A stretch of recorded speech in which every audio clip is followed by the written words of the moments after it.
Welcome back to Watch Squire. This week I have a Seiko SPB089, also known as the Blue Alpinist. So back in February of this year, 2019, I remember seeing an article by Hodinkee about a new exclusive edition of the Seiko Alpinist. So there's a really cool article there. I'll leave a link in the description. And so they were basically making a new edition of it that was going to be limited to 1,959 pieces. So it sold out really quickly, and I actually didn't get a chance to get one originally. So you'll see there, if you actually try to go to the shop page, it's not found. So that was back in February, so I was kind of bummed that I wasn't able to get one. But lo and behold, on the 2nd of October, I actually got an email from Seiko directly notifying me that they had it back in stock. And so I jumped on it as soon as I saw that email, and I bought it at work. So this is actually where I did it. So you can still sign up there to notify your email address if they get more of them. So I'd encourage you guys to go on over to Seiko and look up that model number if you want one, and if maybe more of them come up, then you might be able to snag one for the normal MSRP of $600.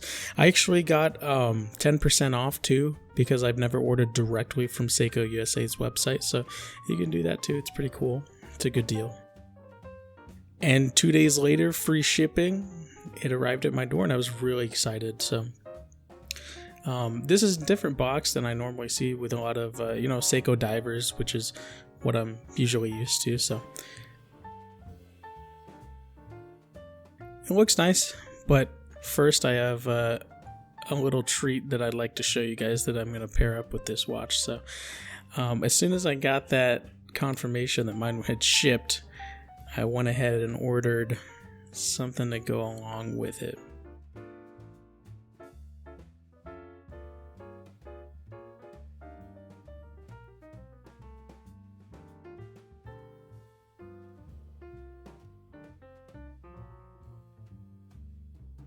And what is it? It's an Angus Jubilee bracelet by Strapcode Miltat. So I ordered this. It came really quickly, and I've seen this combination before on the Green Alpinist, so I was really excited to pair it up with the blue version. And it looks really nice. I'm a big fan of these Jubilee style bracelets, and I've never actually had an Angus style one, which has links that are a little bit larger, but I think it looks really cool. And the clasp on these, they feel good. It's a milled clasp, and it feels a lot more solid than some of the ones that Seiko normally provides. So that'll look good with it. So let's take a look at the actual watch. We'll take the sleeve off of this. Well, it almost looks like a wand box. It's interesting. Nothing on the back. Opening it up, and it's paperwork, of course. And similar to my last review, there's a little warranty booklet in here, and the warranty card actually hasn't been filled out on this yet. If I ever have to do that, I'll show you guys the process, and we'll go over it together. So I don't need this right now though, so we'll set it aside. Another manual for the 6R15 movement. If you're not familiar with this movement, then it might be worth taking a look at. And the grand reveal, the Blue Alpinist. So this watch comes in at 39.5 millimeters in diameter. It has a screw down crown. It has a sapphire crystal on it. And it's this new exclusive version of the Alpinist. So one of the most popular watches that I see nowadays, especially on Instagram and on Reddit/watches, is actually the Green Alpinist, and I see so many people enjoying them. So I actually have never had a green one. This is my first Alpinist that I'll ever owned, but I think it's really cool. It's it's smaller. It's smaller than any piece I have, but I thought it would still go really good in my collection.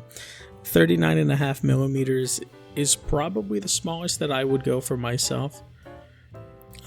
It doesn't look, too small on my wrist or anything, as you'll see. So I have number 1196 out of 1959 pieces. So, and I've seen pieces all the way up to 1800 or so, but I think Seiko might have a few more that they're hanging on to for another wave of releasing. So I'd sign up for that email notification if you're really wanting to get one of these. Otherwise, your only choice is really the secondary market. But this piece just looks so good. I love the polishing on it. It's so clean, a lot of attention to detail, and it has 200 meters of water resistance. So it's not a diver, but it's got fantastic water resistance, and I really like screw down crowns. So there you can see sapphire crystal, screw case back, MSRP is $600. So I'm going to pull it up here next to my SPDC055, I think. This is actually an 071 and an 051 bracelet. But it looks pretty similar in size to a lot of these. Here's my dirty Seiko turtle, the SRPA21. That's a fantastic piece. So it looks a little smaller. That's about, I think, a 44 millimeter dive watch. But it's not too bad. It's about the same thickness. It almost looks like it might be pretty much exactly the same thickness. There it is next to the watch I reviewed last week. The SPB089 Ninja Marine Master. Pretty cool. So this strap is definitely on the smaller end maybe for my wrist. I have a 7¼ inch wrist. So, but it's really comfortable. I'm not usually a huge fan of leather straps, but I think the pairing looks really nice. But before, I really wear it, I really wanted to try it out on this new bracelet. So here's how I swap out all my straps.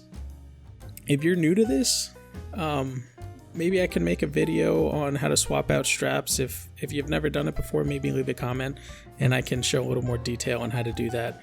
But basically, you're going to depress the spring bars until the detent end of it is no longer inside the lug hole, and they slide right out. But you got to be really careful not to release the spring bar too quickly, or it can scratch the lug.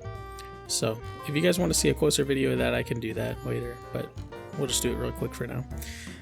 And here's this new bracelet I'm going to put it on. I almost lose a spring bar right here. I really like the spring bars that come on these strap code bracelets. They're a little beefier than the ones that Seiko provides, so I usually always opt, obviously, to use those.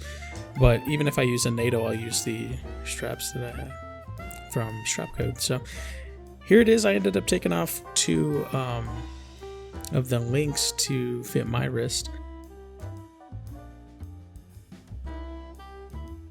And I think I tightened up the micro adjustment just a tad, maybe I think 1 click. But the clasp feels really good. It feels fantastic on this bracelet, and I think it looks amazing. It's definitely, sporty looking watch, but it looks a little dressier than I think a lot of my other dive watches. So, and the finishing looks really, really, I feel like it looks almost exactly like what Seiko provides. You can see the brushing is maybe slightly brighter. I'm not sure the alloy steel that they're using in these. I mean, it's probably, if it's, maybe 316 stainless or something like that, but they look really close. So different alloys are going to have a different sheen to them. But it feels really comfortable on this new bracelet, and I think it looks fantastic.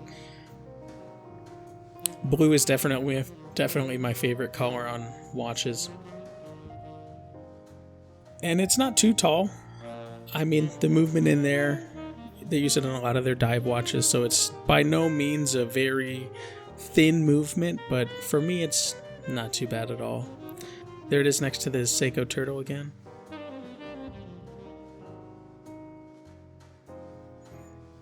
I just think it looks so clean. The polishing is fantastic.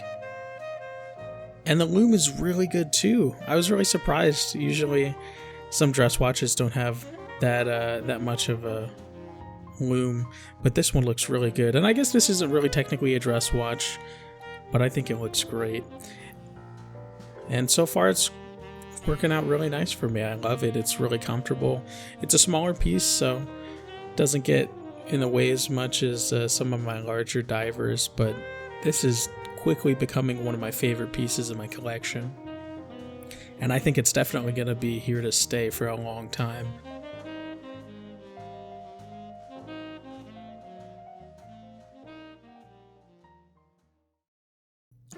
And there it is on a Marine Master clasp. Also, I actually had a spare one that I had forgotten about. But thanks for watching, guys. I really appreciate it. This is the second of hopefully many more videos. So please subscribe, comment too, and let me know what you guys think. And if there's a particular piece you'd like to see, maybe I can get my hands on it, let me know in the comments, and I'll see you guys again real soon.